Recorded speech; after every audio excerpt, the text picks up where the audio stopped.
In this class, we are going to study about our biotechnology and its applications. So, in the previous chapter, we had understood what biotechnology is and how biotechnology is used to alter the DNA or the genes of an organism. So, suppose I want to transfer a certain sort of a property of a plant into another plant. So we had already seen how can we do it in our previous chapter, that was biotechnology. So we had seen how we can alter the genes of an organism, or how we can apply certain properties, or how we can remove certain properties from an organism, be it a plant or a microbe or an animal. So in this chapter we are going to study कि जो whatever be the good processes or the good results of biotechnology in our day-to-day life, this is what we are going to study in this chapter. So in this case we are going to mainly concerned with the agriculture and the medicinal purposes and also a few more other purposes. So first of all, we know that biotechnology can create certain types of new organism. In that case, the new organism will have the property that we want in that organism. So because of that, what we can do is we will transfer our gene of interest, be it an antibiotic resistant gene, be it a stress resistant gene, and likewise there could be any other type of gene that we want to transfer. So through that I can create certain types of species. तो उनका जो use हम कर सकते हैं in the certain fields like bioremediation या फिर pharmaceutical industry या फिर food industry. We can use those processes in these common industries. So यहाँ पर हमें कुछ जानना है कि जो मेन फील्ड्स ऑफ रिसर्च हो सकते हैं in the case of biotechnology, तो वहां पर क्या हो सकते हैं. जो पहला है जो हमने पिछले क्लास में पढ़ा था, process of recombinant DNA technology. तो वहां पर हमने एक प्रोसेस पढ़ा था, उसमें एक स्टेप आया था and that was the catalyst. यानी कि जब हम किसी भी प्रोडक्शन का फॉर्मेशन करते हैं या फिर उस स्टेप को अंजाम देते हैं, तो in that case we do require a very very suitable, a very very efficient catalyst. तो वहां पर हम बेस्ट कैटलिस्ट प्रोवाइड कर सकते हैं या फिर we can also create the best optimal conditions for that. उसके अलावा हम जो डाउन स्ट्रीमिंग प्रोसेसिंग होता है उसमें ऑब्जेक्ट या जो भी हमारा जो फॉर्मेशन हुआ है प्रोडक्ट का, उस प्रोडक्ट में जो भी मॉडिफिकेशन हमें करना है उस मॉडिफिकेशन के थ्रू हम चेंजेस कर सकते हैं अपने प्रोडक्ट में. So these are the common three areas of biotechnology research part. So this was the normal intro of this chapter. Now we get to the main part of this chapter. यानी कि biotechnology हम आखिर इस chapter में पढ़ क्यों रहे हैं. तो यहाँ पर जो हमने पहले पढ़ा था microbes in human welfare, and उसके बाद जो अदर चैप्टर्स थे जैसे कि बायोलॉजी इन ह्यूमन वेलफेयर के जो भी चैप्टर्स थे, तो वहाँ हमने माइक्रोब्स के रोल के बारे में पढ़ा था. And also we had studied about strategies of enhancement of food production. तो उस केस में जो हमने ग्रीन रेवोल्यूशन के बारे में पढ़ा था, जो कि 1960s में MS स्वामीनाथन की वजह से इंडिया में हो पाया था. तो उस ग्रीन रेवोल्यूशन में आखिर क्या क्या की फीचर्स थे, क्यों ग्रीन रेवोल्यूशन सक्सेसफुल हो पाया था. तो फर्स्ट ऑफ ऑल जो ग्रीन रेवोल्यूशन सक्सेसफुल हुआ था इंडिया में, उसका पहला कारण क्या था, एग्रो केमिकल बेस्ड एग्रीकल्चर.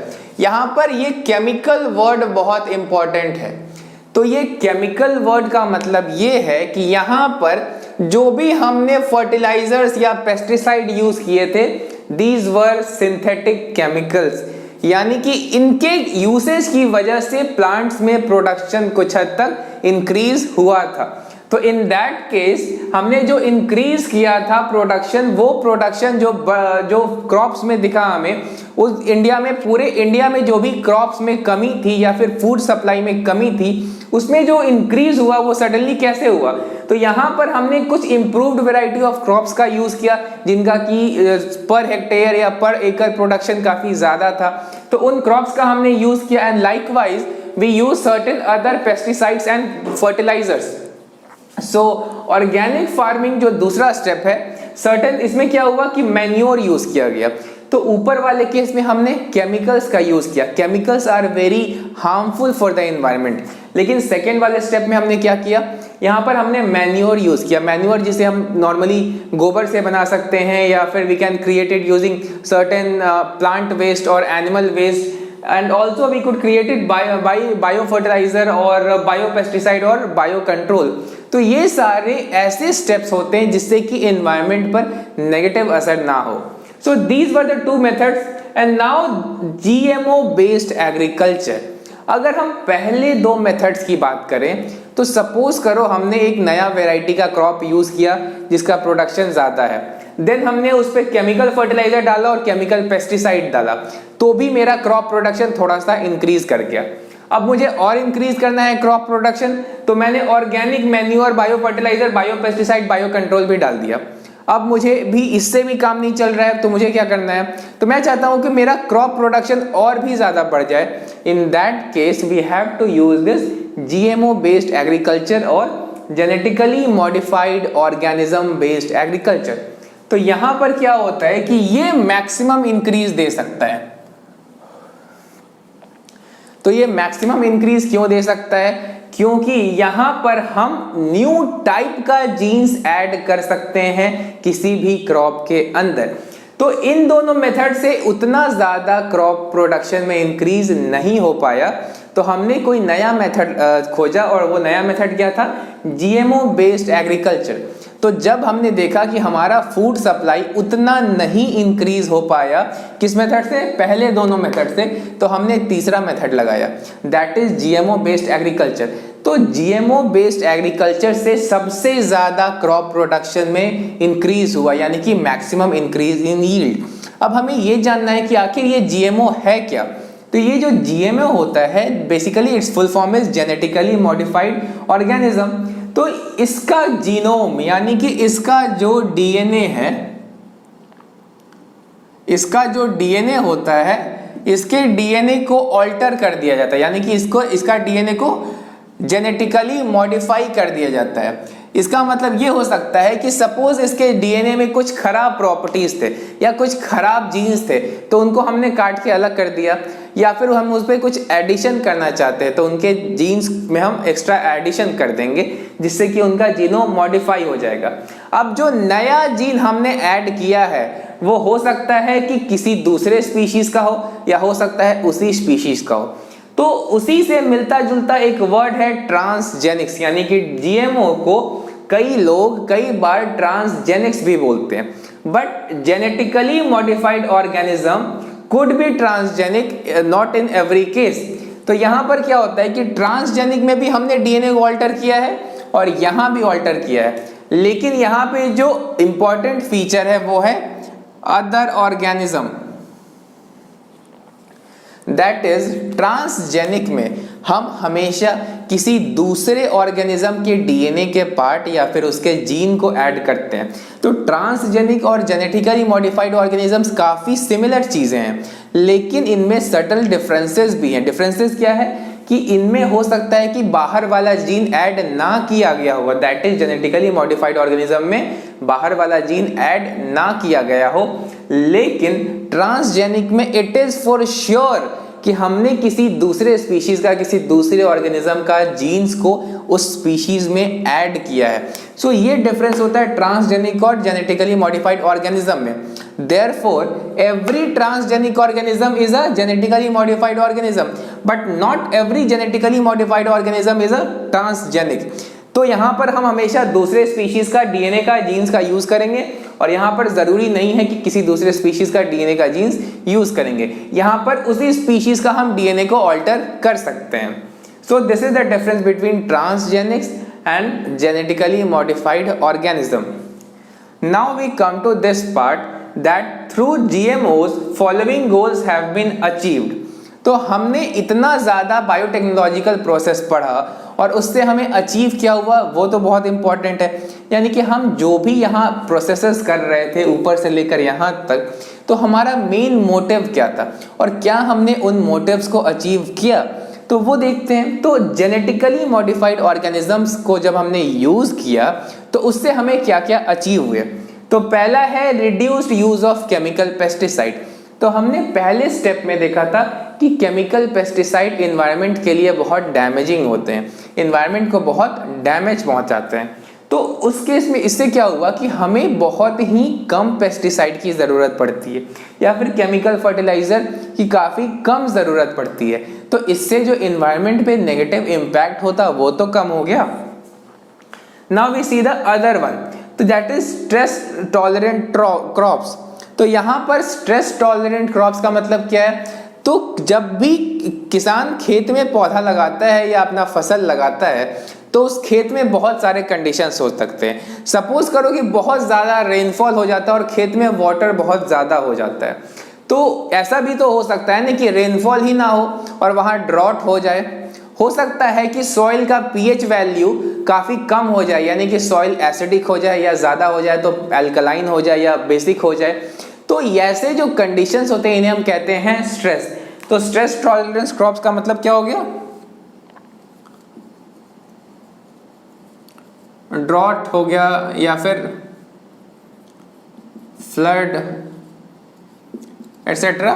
तो ऐसे ऐसे स्ट्रेसेस हो सकते हैं जिसकी वजह से क्रॉप डैमेज हो सकता है। तो जेनेटिकली मॉडिफाइड ऑर्गेनिजम्स ऐसे होते हैं जो कि ड्रॉट में भी खराब नहीं होंगे जनरली और फ्लड में भी खराब नहीं होंगे, यानी कि किसान ने जो फसल लगाया है उसका फसल डैमेज नहीं होगा।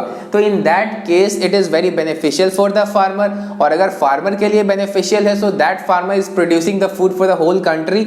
सो इन दैट केस पूरे कंट्री का जो क्रॉप प्रोडक्शन होता है, अगर उस कंट्री में जेनेटिकली मॉडिफाइड ऑर्गेनिज्म वाले क्रॉप्स का यूज करेंगे तो उसमें पूरे कंट्री का क्रॉप प्रोडक्शन इंक्रीज हो सकता है। It is beneficial for the country as a whole. So now we come to the third part, and that is increased mineral utilization efficiency. So this is a very important and a very difficult thing to understand. What happens in this case that any average plant, if grown in a natural soil, will utilize some of its nutrients. So any plant has to utilize certain nutrients from the soil, and since it is utilizing it from the soil will start getting degraded in terms of those nutrients. For example, there are certain plants which take a lot of phosphorus. There are certain plants which take a lot of sulfur. So the soil in which those plants would be grown, those soil would become degraded in sulfur and phosphorus. So we want to create such plants who don't take too much of nutrients from the soil. So what will we do? We will create such genetically modified organisms or plants which will take lesser amount of minerals from the soil, and therefore the soil minerals will not get depleted. The soil minerals could be replenished after a few years or after some time. So in that case we can without depleting the quality of the soil, we can grow new plants. And now we come to the fourth part, that is increased nutritional content of crops. In the chapter where we had studied about increase in crop production or enhancement in crop production, we had seen a few varieties like Atlas 66, like Sonalika, like Jaya and Ratna. We also had seen that there were spinach or Bathua, and there were gourds and the bitter gourd. There were certain species like Bhindi, that is Abelmoschus esculentus. So we had increased nutritional content in various crops. So how are we able to increase nutritional content in various crops? We can get much more iron from spinach now. We can get much more protein from wheat now. We can get much more minerals from pulses now. So how were those pulses created in the first place? How were that spinach or how were that gourds contain more amount of vitamins as compared to their previous varieties? So this was done only with the help of GMO or genetically modified organism. And in the previous chapter we had studied what this process means or what this process actually is, that is genetic engineering. So if we want to create GMO or transgenic, what will we do? We will do genetic engineering. That means we will take the DNA of certain species, we will take the DNA of our target species, we will join their genes of interest, and we will create a hybrid DNA, and we will then create it, move it into a new organism, and we will create a new organism. So in that case this is what is genetic engineering. So ये सारे types के जो species हमने create किए, we only created it because of genetic engineering. So because of this our food production increased a lot, and therefore we were able to increase our food production in 1960s. In 1960s India was in a very huge food crisis. India did not have enough food to feed its millions, the crores of population which were present in India. So this steps were the main crucial steps which enabled India to become self-sufficient in food, and today India produces much more food than it needs. Today India has become a food exporter rather than an importer. So this is what has been done through genetically modified organism and the use of certain biomanures and other such steps. So now we had seen this, so we will now see what are the examples of these GMOs. For example, we are going to study about Bacillus thuringiensis and how BT cotton was created. So we are going to see the examples of these GMOs or genetically modified organism and what they could do, or what ability or what advantage do they have over traditional crop. So we are going to see the various types of GMOs. So now we will try to understand what are transgenic plants and how they are created. So we had already seen what is transgenic, that is जिसके भी अंदर foreign jeans होते हैं उस organism को बोलते हैं transgenic. So beat a plant, तो अगर प्लांट है तो उसे हम ट्रांसजेनिक प्लांट बोलेंगे. तो यहाँ पर हमने जो सबसे पहला ट्रांसजेनिक क्रॉप पढ़ना है वो है बीटी कॉटन. तो बीटी कॉटन में basically BT stands for bacillus thuringiensis. तो बैसिलस thuringiensis में क्या होता है कि ये एक ऐसा बैक्टीरिया है जो कि कुछ प्रोटीन्स फॉर्म कर सकता है, और वो प्रोटीन्स कुछ इंसेक्ट के लिए टॉक्सिक होते हैं, यानी कि उस इंसेक्ट को वो मार सकते हैं. सो हमारे जो क्रॉप प्लांट्स हैं, फॉर एग्जांपल कॉटन प्लांट में कुछ इंसेक्ट होते हैं जैसे कि बॉलवॉर्म्स या फिर जो अदर इंसेक्ट्स हो सकते हैं.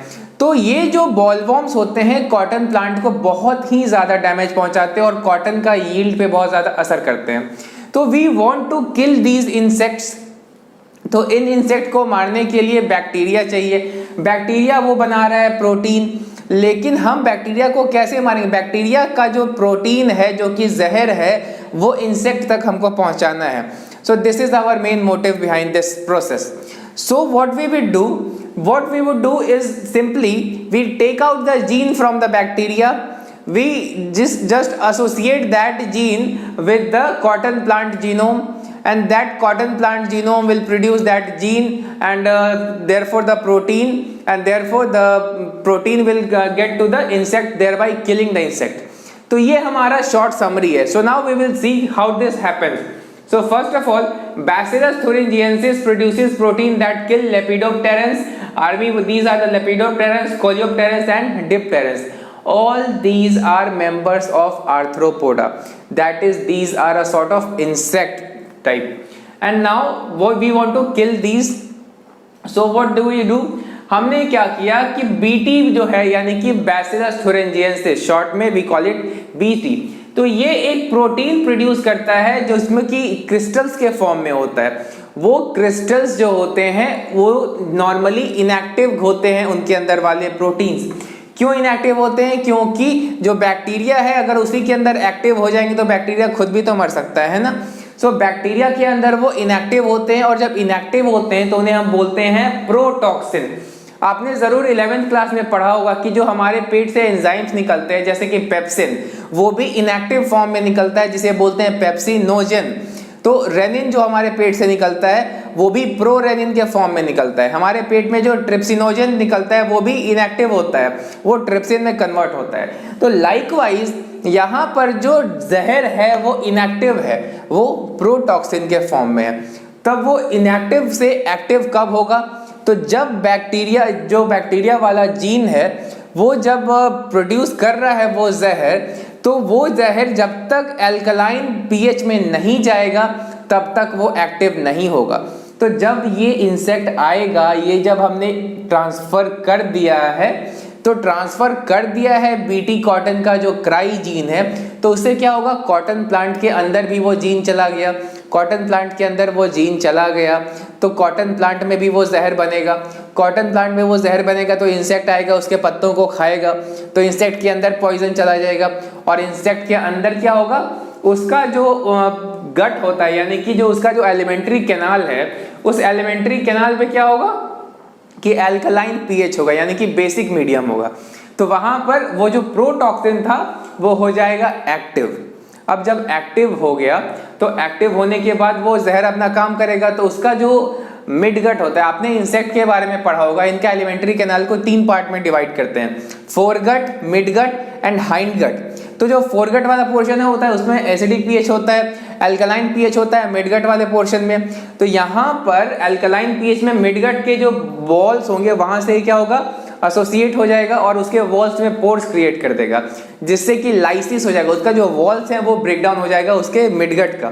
तो उसके बाद वहां पर स्वेलिंग होगा और उस स्वेलिंग से उस इंसेक्ट का डेथ हो जाता है। सो हमारा जो मोटिव था कि हम चाहते थे कि ये सारे इंसेक्ट को हम किल कर दें, वो हमने किल कर दिया है। तो इससे क्या होगा कि हमारा जो कॉटन प्लांट है या हमारा जो कॉर्न प्लांट है, जो मेज प्लांट है, वो बच जाएगा। सो इसमें सबसे पहले हमने क्या किया होगा, सबसे पहले हमने बीटी से अपना जीन लिया। वो कौन सा जीन है, वो क्राई जीन है। तो जो जहर वाला जीन है उसे कहते हैं cry gene, that is Bt toxin gene, it was called as cry. तो इसको हमने बीटी से आइसोलेट कर लिया और क्रॉप जो भी क्रॉप में डालना चाहते हैं जैसे कॉटन या मेज, उसके जीनोम के साथ इसे एसोसिएट कर दिया with help of recombinant DNA technology और जेनेटिक इंजीनियरिंग। वो तो हमने पिछले क्लास में ही देखा था कि किसी भी फॉरेन डीएनए को कैसे किसी भी सेल के अंदर डालना होता है। सेम प्रोसेस हमने यहाँ किया कि बीटी का जीन लिया और हमने डाल दिया कॉटन प्लांट के अंदर। तो अब क्या होगा कि कॉटन प्लांट के अंदर बीटी का जीन वाला प्रोडक्ट बनेगा। तो वो जीन वाला प्रोडक्ट जैसे कि CRY1AC जीन और CRY2AB जीन जो है ना, ये किसको कंट्रोल करता है, तो ये कंट्रोल करता है कॉटन बॉलवर्म्स को। और जो दूसरा है जिसे हमने कॉर्न में किया यानी कि मकई में किया है, तो यहाँ पे हमने CRY1AB जीन का यूज किया है और ये किसको कंट्रोल कर रहा है, ये कॉर्न बोरर को कंट्रोल कर रहा है। तो ये क्या करता है कि ये जो इंसेक्ट के लिए प्रोटीन बना रहा है, in the case of CRY1AB gene, ये ऐसा प्रोटीन बनाएगा जो कॉर्न बोरर को मारेगा। ये CRY1AC और CRY2AB ये ऐसा प्रोटीन बनाएगा जो कि कॉटन बॉलवर्म्स को मारेगा। So these are different proteins but these are not very different. So these are being made from the same basic gene, that is the cry gene. और यही वो जीन है जो हमने बैसिलस थुरिंजिएंसिस से obtain किया था और इसे हमने कॉटन और कॉर्न के साथ एसोसिएट कर दिया।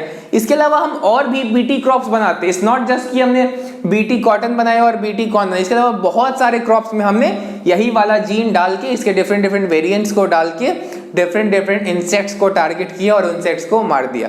उससे क्या होता है कि इंसेक्ट मर गए तो क्रॉप हमारा डैमेज नहीं होगा, क्रॉप डैमेज नहीं होगा तो फिर उससे फार्मर को जो लॉसेस होते थे वो नहीं होंगे और जो हमारा जो हार्वेस्ट कम हो जाता था वो हार्वेस्ट कम नहीं होगा। सो this is a very simple process जो हमने प्रोसेस पढ़ा था पिछले चैप्टर में कि रिकॉम्बिनेंट डीएनए कैसे बनाते हैं, दो ऑर्गेनिज्म का डीएनए कैसे कंबाइन करते हैं। तो यहाँ पर हमने कॉटन का और हमने ले लिया दूसरा जीन ले लिया क्राई, यानी कि किसका है ये, बैसिलस थुरिंजिएंसिस। तो हमने रिकॉम्बिनेंट डीएनए बना लिया डीएनए टेक्नोलॉजी से। तो उससे क्या हो गया, हाइब्रिड डीएनए बन गया। हाइब्रिड डीएनए ने अपना काम किया, अपना प्रोडक्ट बनाया और इंसेक्ट को मार दिया। This is a very simple process. So now we had seen this, now we will see the RNA interference technology. So now we will study about RNA interference. So this RNA interference is a sort of a defense mechanism which is present in eukaryotic cells. So what happens in this case is that there is a nematode worm which is called as Melodic Gyne incognita. So it is a complex name but it is very simple also. So it infects tobacco plant roots, यानी कि tobacco plant का जो roots होता है उसको ये destroy कर देता है. Now we all know tobacco is very harmful for the health, but still commercial value तो है ही ना, दैट इज भले ही हेल्थ के लिए हार्मफुल हो but that does have a very much high commercial value. तो उस केस में टोबैको का हम लोग प्रोटेक्शन करना चाहते हैं। सो किसी भी ऑर्गेनिज्म में डीएनए से आरएनए बनता है और आरएनए से प्रोटीन बनता है। ये तो हमने जेनेटिक्स में ही पढ़ा था, यानी कि डीएनए से आरएनए का बनना ट्रांसक्रिप्शन और ट्रांसक्रिप्शन के बाद होता है ट्रांसलेशन, यानी कि आरएनए से प्रोटीन का बनना। So in genetics chapter we had studied that only single stranded mRNA can be translated into protein, यानी कि डबल स्ट्रैंडेड mRNA को हम ट्रांसलेट नहीं कर सकते हैं प्रोटीन के रूप में। तो ये तो ट्रांसलेशन का प्रोसेस है। तो आरएनए इंटरफेरेंस में हम क्या करते हैं कि इसी सिंगल स्ट्रैंडेड mRNA को प्रोटीन नहीं बनाने देंगे हम। We will stop this transcription as is this translation at this stage, यानी कि हम यहाँ पर ये जो ट्रांसक्रिप्शन हुआ उसे तो नहीं रोक रहे हैं, but we are stopping this translation which is occurring in this step. तो हमें इस स्टेप को नहीं होने देना है, यानी कि we don't want this step to occur, we don't want this step to occur. So इसके लिए हम क्या करेंगे कि हम सिंगल स्ट्रैंडेड mRNA को डबल स्ट्रैंडेड mRNA बना देंगे। तो कभी भी डबल स्ट्रैंडेड mRNA का ट्रांसलेशन हो ही नहीं सकता। तो अगर इसका ट्रांसलेशन नहीं होगा तो प्रोटीन की कमी से ये जो निमाटोड है ये मर जाएगा। तो इसके लिए हम क्या कर सकते हैं, इसके लिए हमें थोड़ा सा कॉम्प्लेक्स प्रोसेस समझना है।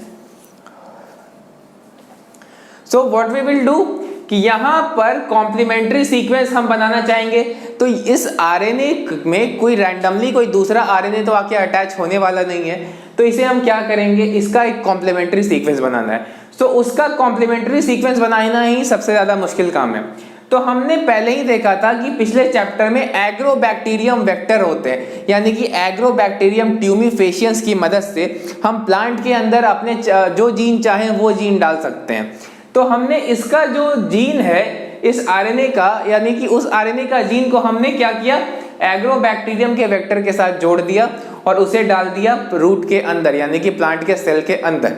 तो जब प्लांट के सेल के अंदर चला जाएगा तो उस प्लांट के सेल के अंदर हम कुछ ऐसा मैकेनिज्म डालते हैं जिससे कि डबल स्ट्रैंडेड डीएनए से डबल स्ट्रैंडेड आरएनए बने। हमने जेनेटिक्स में देखा था कि डीएनए से जो आरएनए बनता है वो सिंगल स्ट्रैंडेड बनता है, यानी कि एक ही स्ट्रैंड से बनता है, यानी कि जो सेंस स्ट्रैंड या टेम्पलेट स्ट्रैंड होता है और जो एंटी सेंस स्ट्रैंड होता है उनमें से कोई एक ही होता है translate, that is the transcript, यानी कि सिर्फ टेम्पलेट स्ट्रैंड का ही ट्रांसलेशन या ट्रांसक्रिप्शन होता है अल्टीमेटली। सो यहाँ पर जो टेम्पलेट स्ट्रैंड होगा उसके साथ साथ जो नॉन टेम्पलेट स्ट्रैंड है जिसे हम कोडिंग स्ट्रैंड कहते हैं, दोनों का अगर हम करेंगे ट्रांसक्रिप्शन तो दोनों एक दूसरे के कॉम्प्लीमेंट्री हो जाएंगे, तो दोनों बाइंड कर जाएंगे। तो एक मॉलिक्यूल होता है, एक प्रोटीन होता है dicer, it is actually a sort of a ribonuclease protein which we don't have to study in detail। तो एक तरह का ये एंजाइम है जो कि आरएनए को कट कर सकता है। तो ये आरएनए के छोटे छोटे टुकड़े कर देगा। तो आरएनए के छोटे छोटे टुकड़े में से जो कुछ फ्रैगमेंट ऑफ आरएनए उन्हें हम कहते हैं एसआई आरएनए या MI RNA, silence interfering RNA. तो ऐसे ऐसे आरएनए के ये टुकड़े बन गए। और जब जो ये वर्म है जब टोबैको को खाएगा, उसके रूट्स को खाएगा, तो ये जो आरएनए के टुकड़े हैं कहाँ चले जाएंगे, टोबैको के जो वर्म है यानी कि नीमाटोड के अंदर। अब उस नीमाटोड के अंदर एक फैक्टर होता है जिसे हम कहते हैं रिस्क फैक्टर। ये भी एक तरह का कॉम्प्लेक्स प्रोटीन है, इसे कहते हैं आरएनए इंटरफेरिंग साइलेंसिंग कॉम्प्लेक्स। तो it is a complex protein. तो ये क्या करेगा, इस डबल स्ट्रैंडेड आरएनए को सिंगल स्ट्रैंडेड कर देगा। और ये जो डबल स्ट्रैंडेड आरएनए था ये किसका था, ये जो डीएनए था ये तो हमने इसी पार्ट से लिया था जो कि हमने उसका जीन को सिलेक्ट किया था। तो इनमें से कोई एक टुकड़ा ऐसा होगा जो इस एमआरएनए के कॉम्प्लीमेंट्री होगा। तो ये जो रिस्क है इसने इसे सिंगल स्ट्रैंडेड बना दिया, और सिंगल स्ट्रैंडेड बनाने के बाद ये वाला पार्ट जाके जुड़ जाएगा सिंगल स्ट्रैंडेड एमआरएनए से। तो ये हो जाएगा डबल स्ट्रैंडेड एमआरएनए। तो ट्रांसलेशन हो नहीं पाएगा, ट्रांसलेशन नहीं होगा तो प्रोटीन नहीं बनेगा, प्रोटीन नहीं बनेगा तो ये नीमाटोड मर जाएगा। सो this is all about your RNA interference. So we have dealt it in very shortly and very briefly, but we can go into that detail, but this is a crash course class, I won't be going into that detail. So this was a quick summary about RNA interference. Now we will study about the technological applications of biotechnology in the field of medicine.